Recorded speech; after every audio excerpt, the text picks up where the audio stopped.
Property வாங்கும்போது எந்த மாதிரி விஷயங்கள்லாம் கவனிக்க வேண்டியது? இதே ஈசி தான் பட்டா தவிர்த்து வேற ஏதாவது விஷயங்கள கவனிக்க இதே மாதிரி விஷயங்கள். பட்டா ஃபஸ்ட்டு பார்க்கணும்.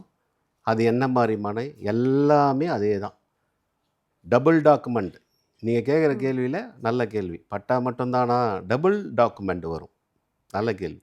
இது மட்டும் இல்லை, ஹவுசிங் போர்டு சீலிங்.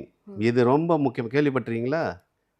நல்ல வீடுகள் இருக்குது ஒரு ஏரியாவில், வளசரவாக்கம் ஏரியாவில் வீடெல்லாம் கட்டியிருக்காங்க. பங்களா வீடாக இருக்கும். இப்போ கொஞ்ச நாளைக்கு முன்னாடி வந்தது ஹவுசிங் போர்டு சீலிங் மாட்டிக்கிச்சாமே. சர்வே நம்பர் போட்டுட்டான். எல்லாம் ஓடுறாங்க திபு திபு திபுன்னு. ஓடி போய் பார்த்தா உங்கள் வீடை மாட்டிருக்கு. ஆமாம், எங்களுது எல்லாம் ஒரு குறிப்பிட்ட ஏரியாவில் ஒரு ம். பாதி இந்த சைடு வீட்டுக்காரர் 10 வீடு ஹவுசிங் போர்டு சீலிங்கில் இருக்கும். இதெல்லாம் புதுசாக வரும். திடீர்னு வரும் நம்ம ஊரில். என்ன சார் இது எப்பயோ வாங்கினா லோனை வாங்கினா? இல்லை, உங்களுக்கு ஹவுசிங் போர்டு இதில் மாட்டிக்கிச்சு. அப்போ புதுசாக மறுபடியும் இது ஏற்கனவே இருக்கிற ஒரு இஷ்யூஸு புதுசாக இப்போ கட்ட போகும்போது அப்ரூவ்டு கொடுக்க மாட்டோம். நல்ல இது டபுள் டாக்குமெண்ட். அப்போ இதுக்கு என்ன சார் பண்ண முடியும்? ஹவுசிங் போர்டு சீலிங்கில் மாட்டிக்கிச்சுன்னா இது எல்லாமே ஒரு எப்படி சொல்கிறது, ஃபண்டு கலெக்ஷன், கவர்மெண்ட்டு ஓட விஷயங்கள். என்ஓசின்னு சொல்லுவாங்க, நோ அப்ஜெக்ஷன் சர்டிஃபிகேட். மாட்டியாச்சு, வீடு இருக்குது, இடிக்க முடியாது. என்ன பண்ணுவாங்க? ஒரு அரை கிரவுண்டுக்கு 5 லட்சம் என்ஓசி. அப்போ ஒரு கிரவுண்டுக்கு 10 லட்சம்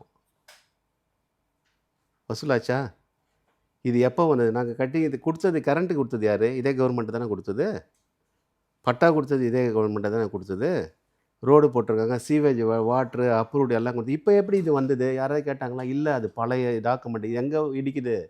முதல்ல கோட்டை விட்டாங்க பாருங்கள், ஹவுசிங் போர்டோட இடம். வீட்டு வசதி வாரியத்துக்கு உண்டான இடம் தான் நிறைய இருக்குது. கேகே நகர், திருவேற்காடு. இதில் போய் குடியிருப்பாக யாரோ ஒரு ஆள், இந்த நான் முதல்ல சொன்னேன் பார்த்தீங்களா, இந்த அதிகாரிகள் பண்ண தவறு அங்கே வந்து நிற்கும். இதெல்லாம் விளக்கண்ண மாதிரி என்ன சொல்லுவீங்க? கண்ணில் விளக்கெண்ணெய் ஊற்றிட்டு அதே தான். அப்படியும் மீறி தான் நடக்கும்.